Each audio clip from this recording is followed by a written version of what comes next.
Hi everyone, welcome to Accelerated Computing video series. In this module, we are going to cover CUDA programming, which is the programming interface for NVIDIA GPUs. We are going to cover the key concepts and also the CUDA ecosystems, including the toolkits, libraries, and also tools that can be used to optimize GPU utilization. So if you're ready, let's dive in.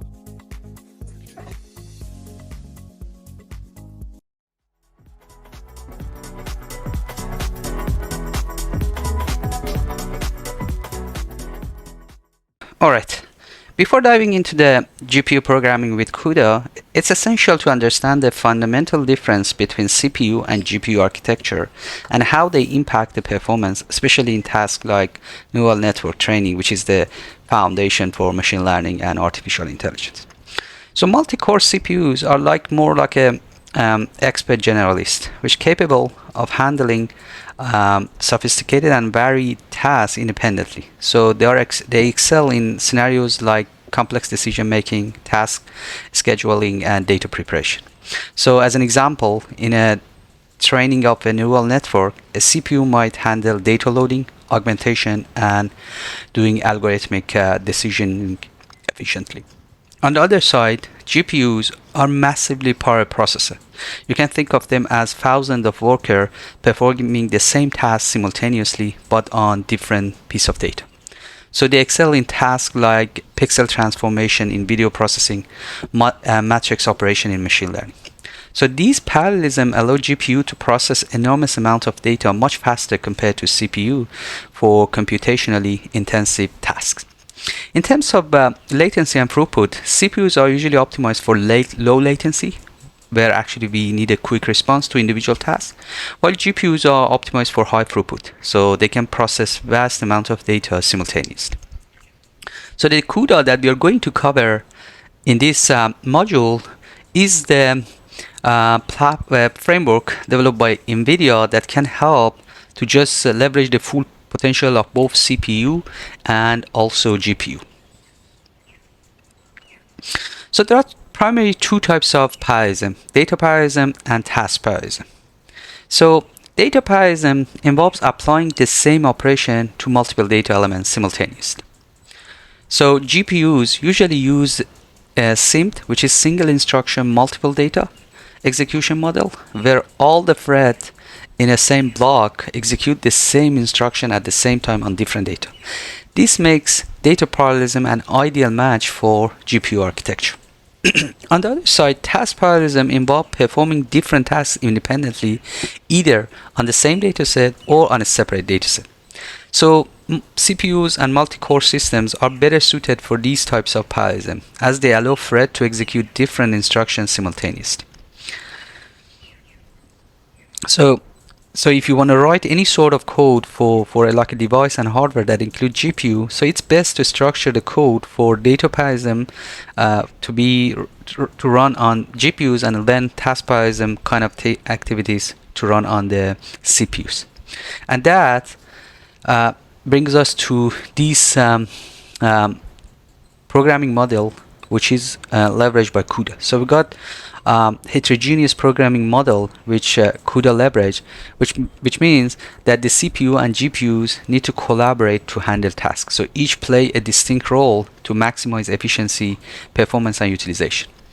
So in this programming model, so we got CPUs, which often refer to the host, and this is responsible for managing the overall program. Things like controlling the program flow or handling data preparation. So before sending the task to the GPU, so the CPU to initialize data and perform any pre-processing needed to ensure the GPU can work efficiently. Or even retrieve and process the result. So once the GPU complete the task, the CPU gather the result and may perform some further operation, such as formatting or even combining them for the final output. So in this model, so we got the GPUs, or referred as the devices, which are just those co-processors. So so they are designed to handle tasks that involve large number of repetitive computation. So these tasks are executed by kernel, which is a concept that we're going to cover, running in parallel across thousands of GPU threads. So things like if you want to do any sort of matrix multiplication or image filtering and AI model training, that's the kind of like good use cases to run on GPUs.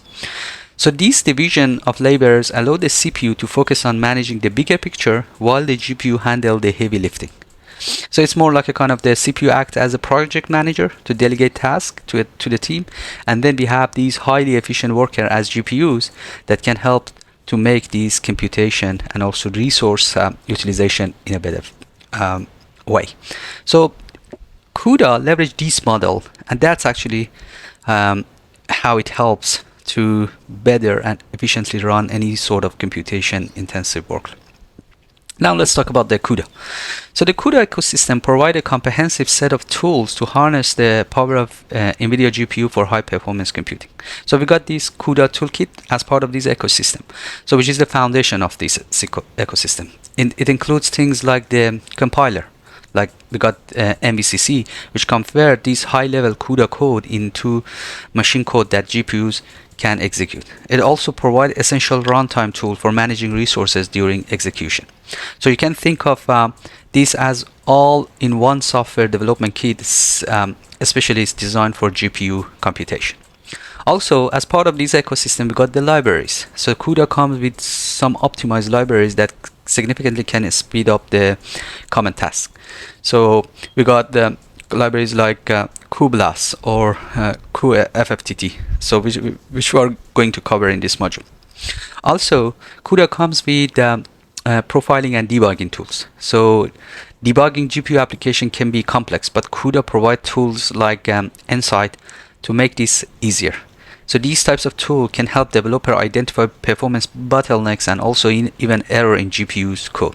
So together, all these three components make the CUDA ecosystem powerful and user-friendly, enabling developers to build optimized and debug high-performance application efficiently. So let's go through each of these individual components of the CUDA ecosystem. We start with the toolkit. So at the heart of this toolkit, we got this kernel. So kernel are functions that you write in C++, but with a twist that they are meant to run on the GPUs. So it's like, I'm sure you are familiar with the writing function in any code, like whether it's C or C++ or even Python. So kernel is just similar. There is like a kind of tag of global that will be attached. So we're going to have some example that help you understand what is kernel, but it's just that function that need to run on the GPUs. So instead of usually when you are a function, especially in those programming language that I mentioned, so and usually run those on CPUs, so which means executing one instruction at a time. But then through using kernel, you can use GPUs to running thousands of these functions at the same time in parallel, and that's the kernel is the mechanism to use that. So in this model, the CPU, which is as I mentioned, it refers to host, is in charge of launching this kernel on the GPUs. Once these kernels all launch, they are executed by many threads simultaneously. And you can imagine having 1,000 of those processing a small piece of the problem at the same time. So one thing that you need to consider, these kernels always have a void return time. This means that they don't return values in traditional sense. So instead, the output are stored in the memory that both CPU and GPU can access. Also, there are like some, as I mentioned, there's this special character global that need to be used. These actually tell the compiler that this function need to run on GPUs, and then but also can be called from the CPUs. So without this keyword of global, the compiler wouldn't know if it is like a kernel function. Alright, now that we understand the kernel, let's talk about the CUDA execution model. So CUDA uses a hierarchical structure to organize and execute parallel tasks efficiently on the GPUs. So these are like the individual component of these execution model. We got this grid. Grid represents the entire workload that your kernel will process.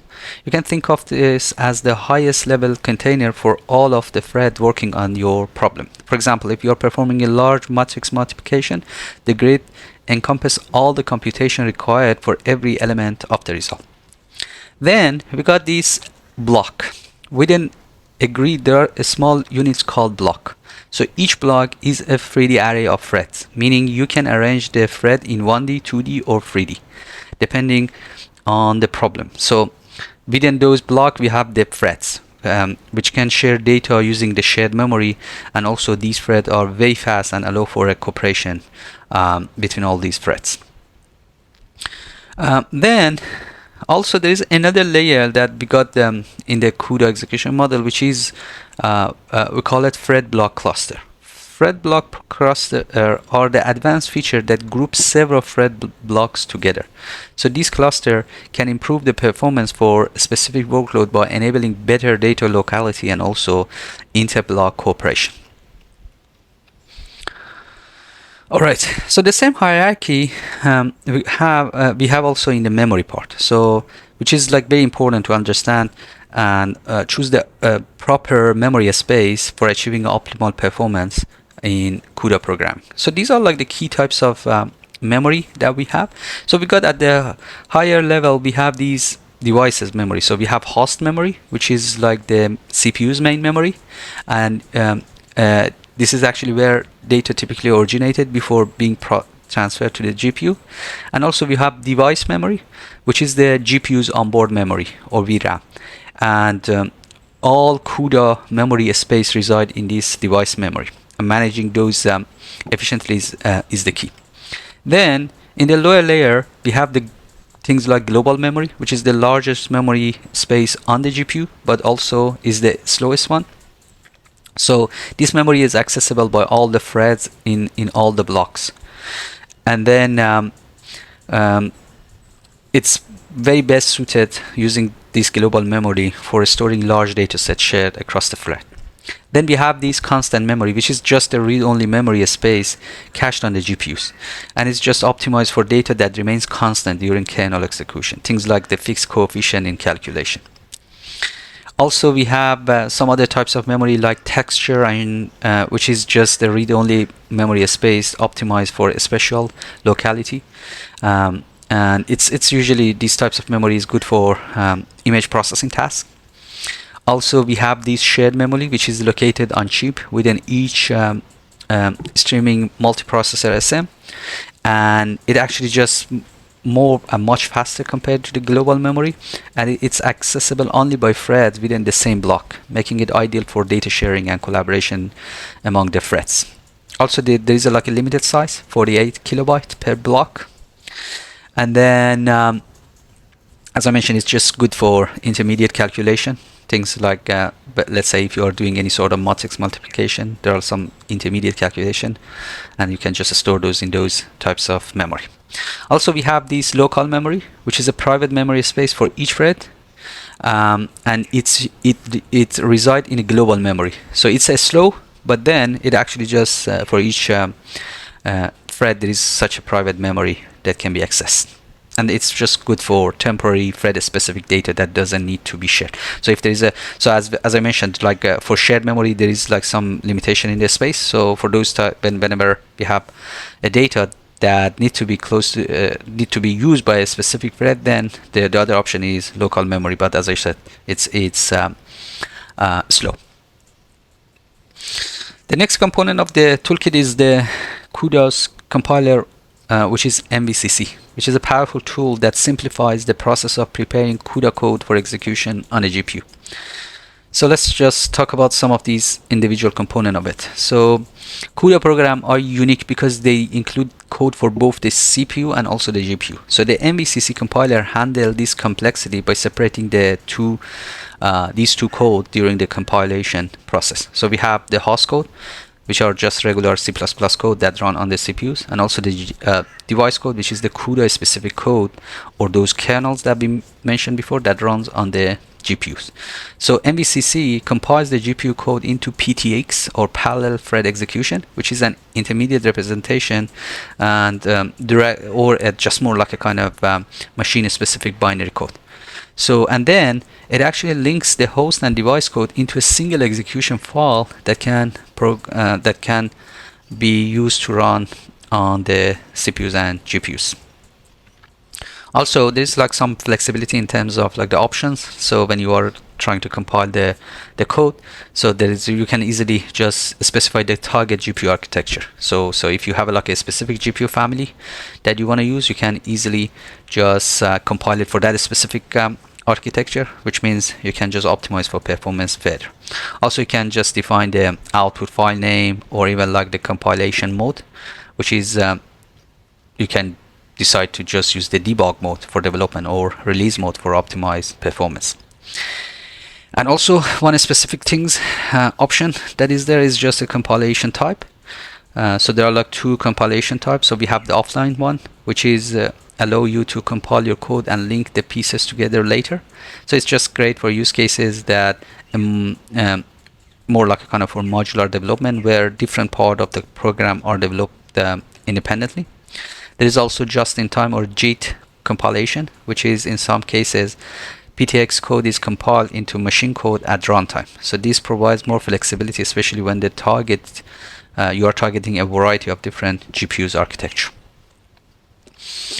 All right, now let's talk about the CUDA runtime, which is a library that simplifies GPU programming. So it actually abstracts much of the complexity of interacting with the GPUs, offering a higher level interface than the CUDA driver API. So we all also have API, so I'm going to cover that. But then this CUDA runtime is just more abstracted version of things that you can use to interact with the GPUs. So there are like a number of key functionality that is there for memory management.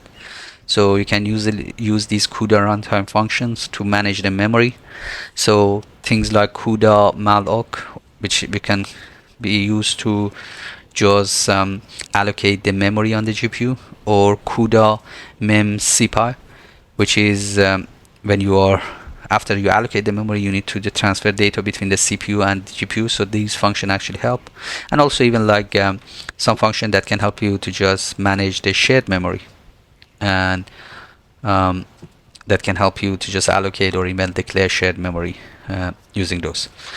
So this is like as I said, it's a more abstracted version. At the same time, we have the CUDA driver API, which is if you want to do any sort of advanced CUDA programming. So this API is there, which is an alternative to CUDA runtime, and it actually just help you to do the different things. So the CUDA driver program, the CUDA driver API operates at a lower level than the CUDA runtime, and it actually give you direct access to the GPU resources by passing many of the abstraction provided by the runtime.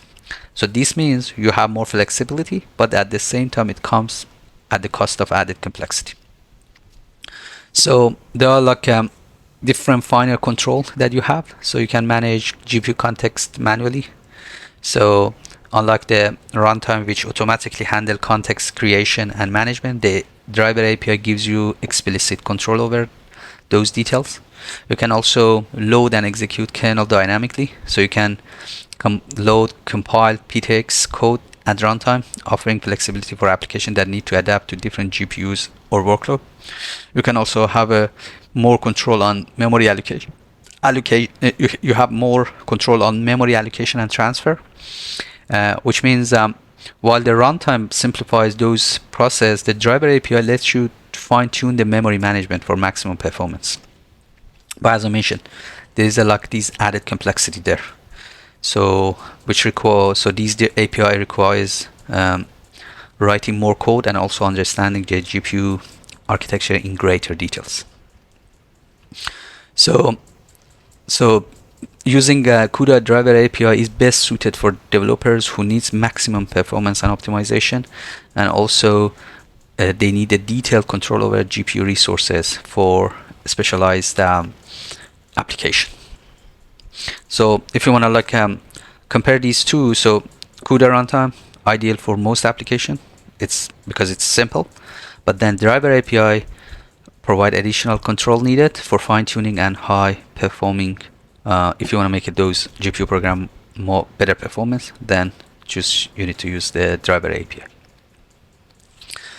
Another component that we have within the toolkit, we have CUDA graph, which allows developer to define a sequence of operation like kernel launch, memory transfer, and other tasks, and treat them as a single unified workload. So once the graph is created, which is that single workload, it can be executed repeatedly without reissuing individual comment. And it can help you to save time and reduce complexity. So in terms of benefit, one thing is reducing the CPU overhead. So normally the CPU needs to launch each kernel and memory transfer operation individually. With CUDA graph, the entire sequence is executed with a single command, significantly reduce the CPU overhead. Also, we have a improved performance. So CUDA graphs gives the driver the opportunity to optimize the execution plan, potentially improving GPU resource utilization and also eliminating inefficiency that we have in the sequence of the operation. So if you want to use these CUDA graph, there are like two main options. One is Graph API. So developer can explicitly define the nodes, which are those tasks, and also the edges, which is the dependencies between these tasks of the graph using the Graph API. And also we have these stream capture, another method that you can just leverage to create the CUDA graph. So this method, the stream capture, it actually just captures the operation from the existing stream-based code. So as the operation are submitted to the stream, they are automatically recorded into a graph. Once the capture is complete, then the graph is ready to be executed. So CUDA graph through each of these options are ideal for the workload that involve the repetitive and also complex sequence of operation. So it actually helped to reduce the CPU's overhead and also enable more GPU specific optimization. In terms of like the data or vector type in the CUDA, so vector type is just like predefined data structure that designed to simplify handling group of related values. So instead of managing each individual data or value separately, vector types let you work with the multiple value as a single unit, making your code more cleaner and also easy to understand. So we got this dim-free vector type, which is a specialized vector type in CUDA used for defining grid dimension and also block dimension in GPUs. It represents a three-dimensional data with three components, X, Y, and Z. So as an example, when you launch a kernel, you can specify how threads are organized into block and grid using dim-free. So this makes it easier to map the complex problem, which can be like a 3D image processing or simulation, to the GPUs. We also have some other vector types like float 4. So types like float 2, float 3, and float 4 are designed and are there in the CUDA programming to handle multiple data elements of the same type. So as an example, a float 4 can store 4 floating point values, which is good for those RGBA component of a color or a special coordinates in 3D space. So all these different types of vector type, whether it's dim-free or float 4, it actually just helps to simplify the programming, and so that you can easily just group all those related data and value together.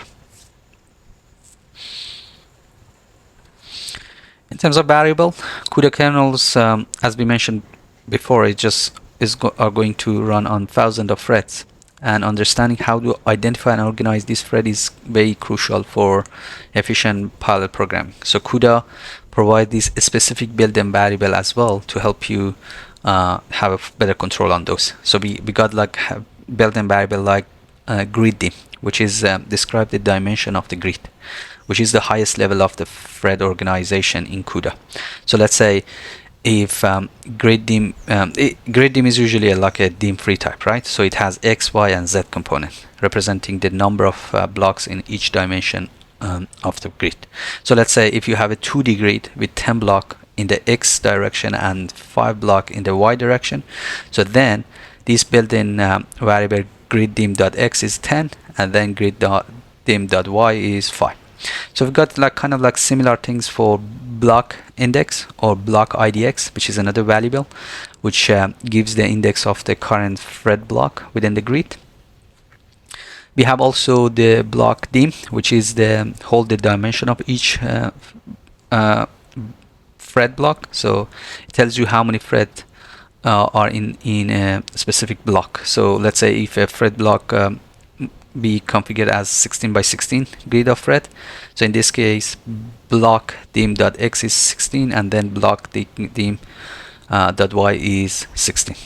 So we also have the thread index as well, or thread IDX, which provide the index of the current thread within the block.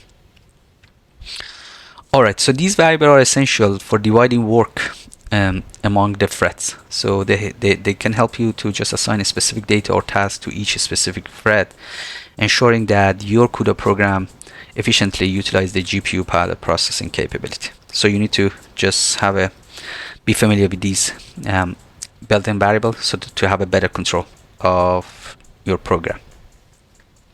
There are also these built-in function within the CUDA toolkit. So these CUDA C++ come with a rich set of built-in functions that can simplify common tasks and optimize performance. So we have these mathematical operation as an example. So CUDA provide a wide range of mathematical function, things like sine, cosine, tangent, or even like exponential function such as exponential or power, or even logarithmic like log or log10 are available there. There are also some function for texture and also surface manipulation. So CUDA provide these functions for working with the texture and also surface memory, which are a special type of GPU memory optimized for a specific task like those special one that we mentioned before. There are also atomic operation. So atomic function enable thread safe operation on shared or global memory. So as an example, we have an atomic add or atomic sub function available there. So these types of functions ensure that only one thread modifies the memory location at the same time, preventing these race conditions that can happen in parallel program. So these types of operation are crucial when thread needs to update a shared counter or perform a reduction, like summing values, and to avoid these conflict. So these atomic operation is there that can be leveraged.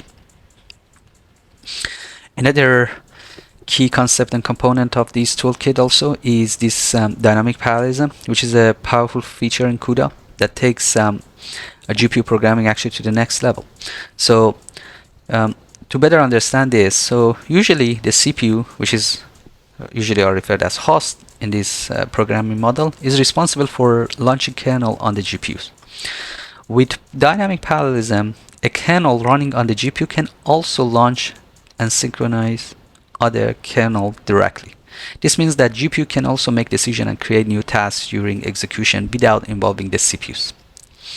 So these actually can be beneficial in a number of ways. It actually just can support complex program structure at first, right? So in application with unpredictable data or workload requirements, these dynamic parallelism allow the kernels to create new tasks as needed.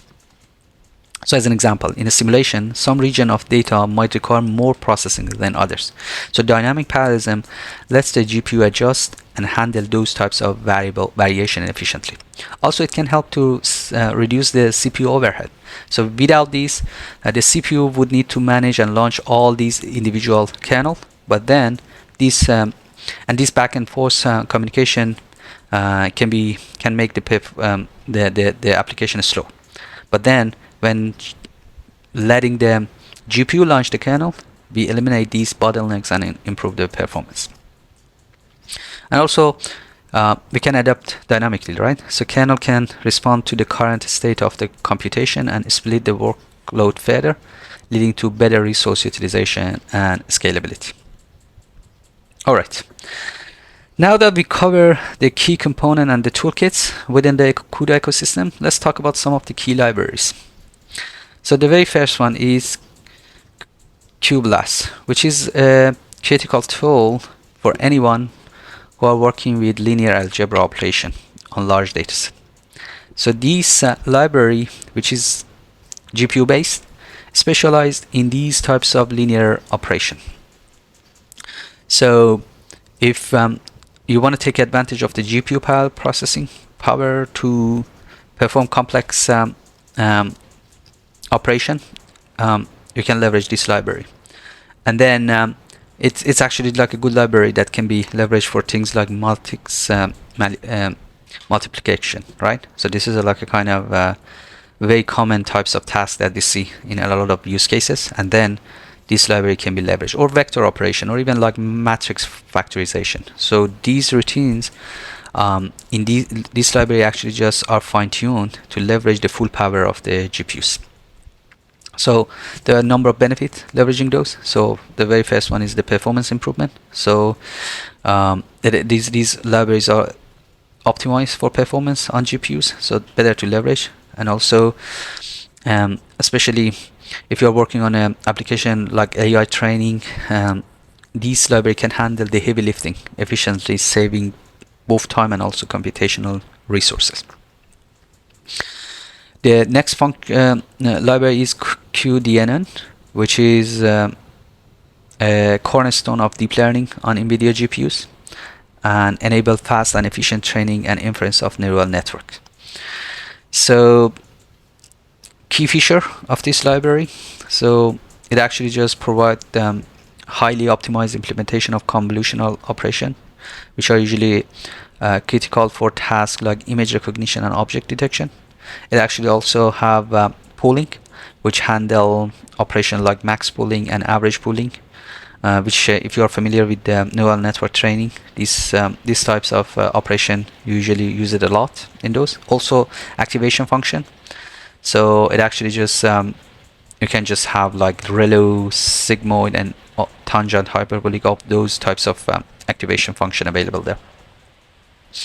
So this function is actually just designed to maximize GPU performance, significantly speed up, can help you to speed up both training and inference compared to the CPU-based and non-optimized GPU implementation. Also, there is like a seamless integration. It actually just this library work behind the scene with major deep learning framework like TensorFlow and PyTorch. So there is like a very good benefits in terms of like integration with those existing framework. And also, as I mentioned, it actually provides faster training time, improved the scalability, and a seamless development using these libraries. The next library is CUDA, which is the short for CUDA template for linear algebra subroutine, which is also a powerful tool for developer aiming to perform high performance matrix computation. So this is more like a kind of template-based abstraction of the CUDA C++ designed for GPU programming. So the primary focus is matrix multiplication and related types of linear algebra. And then there's like a good level of flexibility there. So this library is highly modular, so allowing you to adapt and also configure matrix operation to the specific need. Also, it's extensible, which means this library provides a framework for building up upon its existing capability. And also, you have a number of benefits of using this library. It actually provides fine-grained control. So unlike these pre-built library like cuBLAS, this library is greater toward advanced user who wants to control every detail of how multi computation are executed. Also, there is a maximum performance available there. So these codes are optimized so that you can just assure of having a maximum performance on running those operations on GPUs. Also, if you want to customize it, there's this possibility, and then you can easily leverage this function. So there are like some other types of libraries for sure, like this ecosystem constantly growing and more libraries will be added. But then some other types of libraries you can have like cuFFT, which is just provide efficient GPU accelerated implementation of the fast Fourier transformer algorithms. Also, we have another function for another library for sparse matrix.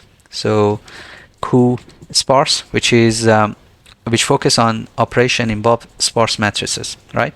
So these types of sparse matrices, which are just those matrices with mostly zero values. So in application like scientific computation, graph algorithm, and recommendation system, you usually deal with the sparse metrics, and then this library provide those essential functionality that you need to run those types of operation on GPUs. All right. So far we talked about the toolkit, some of the key concepts and some of the key elements within the CUDA ecosystem, and also some libraries. Let's now talk about the profiling and debugging. So CUDA programs need to be optimized to fully utilize the GPU's massive parallel processing capabilities. So, and then to achieve these high performance, so that you can just run efficient thousands of threads in parallel, you need to do this profiling. So if you want to optimize for better resource utilization, you need to just use and leverage profiling and debugging tool to better help you to identify the area of improvement. So we got these tools like NVIDIA Inside Compute or Visual Profiler to measure performance metrics such as memory bandwidth, kernel execution time, and occupancy. And these tools can help you to pinpoint where the program is slow. Also, some of the key areas that you need to focus is around thread occupancy. So occupancy in the context of GPUs refers to how many threads are active compared to the GPU's maximum capacity, so the maximum number of threads that can run on just GPU. And so the thing is, one thing that you need to consider is that you need to launch enough thread and blocks to fully load the GPUs while avoiding overloading, which can cause more resource contention. So this is these area is one of the key area that you need to focus on if you want to do any sort of optimization. The other area is to just optimize the instruction, the code that you have, to whether simplify the kernel by reducing unnecessary calculation, or using register for frequently accessed variable, or even avoiding concept like divergent branches, where thread execute different instruction in the thread in a same block execute different types of instruction. So these are the things that you need to consider. And also the last but not least is the memory access. Efficient memory access is crucial for performance optimization. So you need to use techniques like coalesced memory access, or even leverage shared memory for intermediate computation, which can help you to just improve the performance of GPU optimization. So these are some of the key areas that you need to focus if you want to optimize your CUDA program for maximum GPU utilization, which means maximum performance. So this is actually the way the whole process need to run. So you have these profiling as essential steps. So we got tools such as NVIDIA Inside Compute, which is a detailed kernel level profiler that provide in-depth insight such as instruction throughput, memory usage, and wrap efficiency. We have NVIDIA Insight System, which usually focus on the overall application workflow, showing how different tasks, including CPU and GPU interaction, affect performance.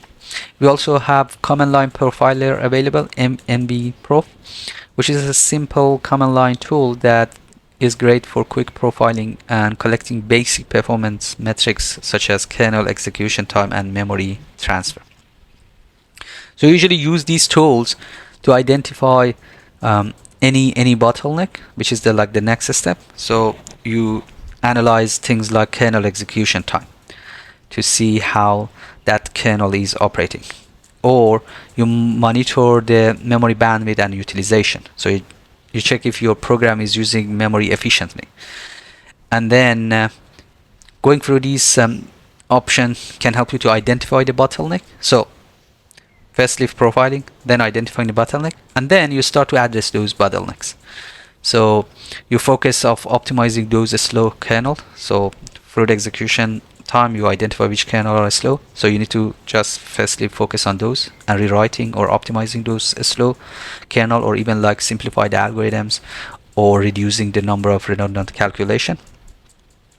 And also you need to just improve the memory access. So as I mentioned before, these poor memory access can significantly slow down the performance. So leverage shared memory or use coalesced memory access. So these are the options that you need to leverage in order to optimize the GPU performance. Alright, so we already covered some of these key ones. So NVIDIA Inside Compute, NVIDIA Visual Profiler, these are the tools that can help you measure kernel execution time, analyze memory access pattern, evaluate thread synchronization, or explore any other performance metrics.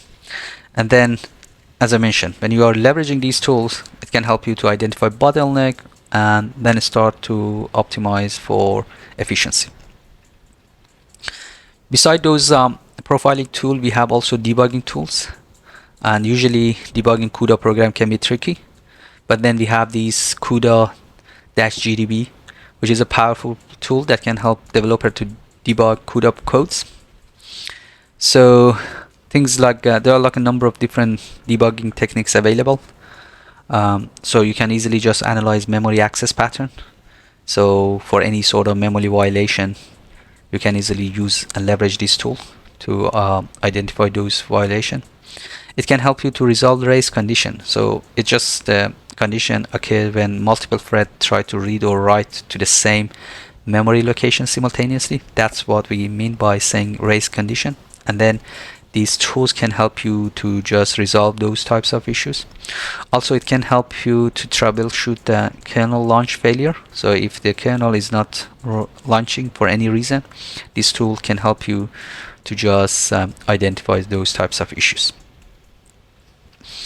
All right, so profiling tools we already covered. Now let's talk about the instruction level optimization, which can help you to just, and there are like a number of strategies that can help, like things like loop unrolling. This is one strategy that can help you to optimize the instruction of the code.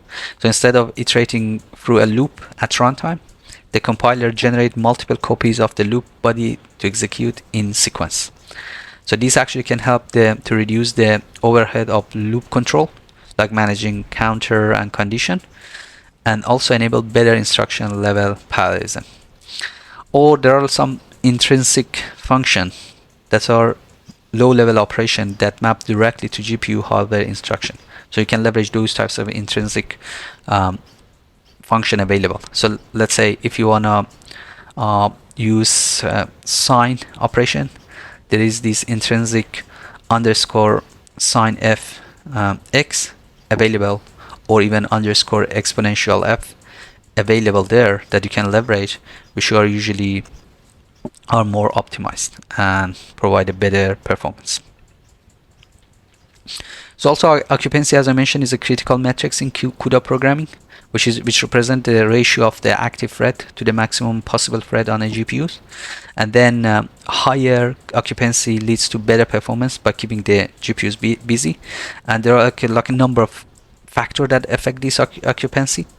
Like one factor would be like the register usage per thread. So each thread uses a specific number of registers. So if a kernel uses too many registers per thread, it limits the number of threads that can be active simultaneously, which means reducing occupancy. So also using too few registers can force data into a slower local memory, which may hurt performance. So there is like a level of trade-off that you need to leverage.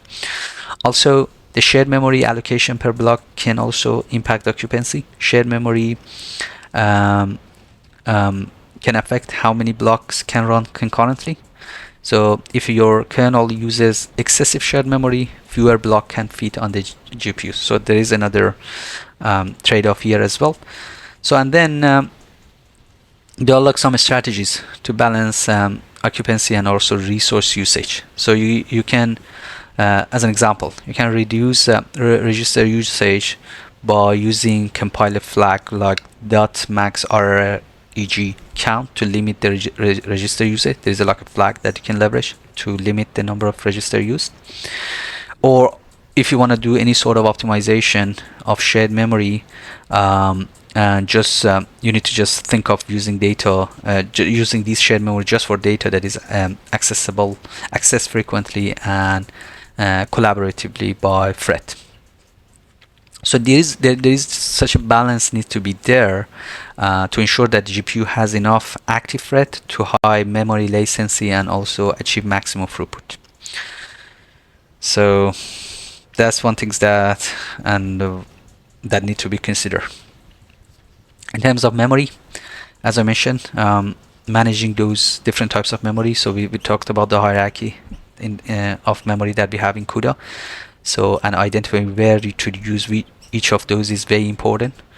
So a global memory, which is the large memory space that all thread access. So as I mentioned, it's slow. It can be accessible by the thread in the entire grid. And use cases, you can store the data set or result that need to be accessed by multiple thread block. So that's a good place that you need to leverage global memory. Shared memory, it's a fast on-chip memory, as I mentioned, shared by all thread in this same block. And then a good use case for is for intermediate calculation, where threads in a block need to collaborate. Register, which are the private memory for individual threads, and store those frequently used variable. Use case would be to store variable that are frequently accessed by a single thread. Local memory, which is private memory for each individual thread, but stored in a global memory rather than the register. So a good use case for those using up those memories to just temporarily store data that doesn't fit into register, such as if like you have like a large array that cannot be fitted to the register, you can just push it to these local memory. In terms of optimizing memory access, again there are like some different strategies. One would be coalesced memory access. So these memory access pattern ensures that the thread access consecutive memory location in a global memory, and this allows the GPU to combine multiple memory requests into a single transaction. Also avoid the shared memory bank conflict. So shared memory that we referred before is divided into banks, and each bank can save one access at a time. So if multiple threads access the same bank simultaneously, there is a bank conflict. And to avoid such a things, you need to just organize shared memory access pattern so that the thread can access different banks. And also, if conflicts are unavoidable, you need to use this concept of padding to spread the data across the banks. Also, you need to try to reduce the global memory transaction. So as I mentioned, accessing global memory is slower compared to the shared and register memory. So reducing the number of global memory transaction can also help you to significantly improve performance. So these are like some different options that can help to also optimize memory access. Alright, so far we nearly covered the whole CUDA ecosystem in terms of like the toolkit, libraries, and also the strategies that can be leveraged, and also tools that can help you to optimize it for performance. Now let's talk about this an example, a code example that can help you better understand the structure and all these different components that we mentioned within the coding program. So let's just go through a coding example. Alright, now let's quickly go through some of the examples of CUDA code that can help you better understand those concepts that we cover in this module. So I'm just going to add the link to this repo that I prepare, which include a number of different examples that you need, code example of CUDA that you can use. So as you can see, around like 13 of those. So I also include a like example that how you can leverage. If you are familiar with Python, there is some kind of like Python libraries also available that you can leverage. So I already include all these examples in this repo. So as I mentioned, I will put that link. But let's quickly go through one of these examples to help you better understand how to do this CUDA programming. So this is one example. It's just so if you're familiar with C or C++, I think you can easily get this syntax. So as I mentioned, whenever kernel is just a function, right? So and if you want to write a kernel, it's just you need to just add this keyword global, and then as I've mentioned in the module, it's a like it should have a void type, so it doesn't return any values. So this is just a simple kernel. So here we also write another function, similar function, but then it's just a function that can run on CPU. And then the aim of these code example is to just compare if you want to do any like a kind of add two arrays with the size of nearly 1 million elements. So it just shows how these two add-ups can run in both GPU and CPU and compare the timing that you have. So it just create those arrays, allocate the memory. If you remember, I said there are like some built-in function available to allocating memory, and then create those arrays, and then through this start this function you can just identify like the total time which was taken by the CPU. And then if you want to run the same function, or what we call it kernel, so again you need to just allocate the memory and then copy the data from the CPU to the GPUs, and then start to run that calculation. And then at the end you just need to free up the memories. So it's just a very simple, I would say, but very powerful example to show you what we mean with all those key concepts that we have. Like another example, if you want to work with these different libraries that we mentioned, so there is like a code that just is leveraged for working with the OpenGL. So there is a library to do that, also for multiplication. So if you remember, there was like a cuBLAST library, and then here there's an example that it can show you how to need to work with that library. So yeah, just feel free and go through all these different examples that can help you better understand how to do CUDA programming. Awesome, thanks. All right, now let's summarize the key concepts, tools, and strategies that we covered in this module. So we covered these key concepts related to CUDA, things like heterogeneous programming model that CUDA is leveraging, or things like kernel and all those things within the kernel CUDA toolkit, the compiler, some of these built-in variable and function. Also, we cover the CUDA libraries, some of the popular one for things like linear algebra, for deep learning and machine learning, and or even like for fast Fourier transform algorithm. And also we cover the performance optimization process that you need to use to just profile, identify the bottleneck, and then start to just improve the GPU utilization and performance. So these are like the key takeaways of this module, and I hope it was beneficial and also enjoyable. So make sure to subscribe and also hit the like button, and we'll see you soon. Thank you.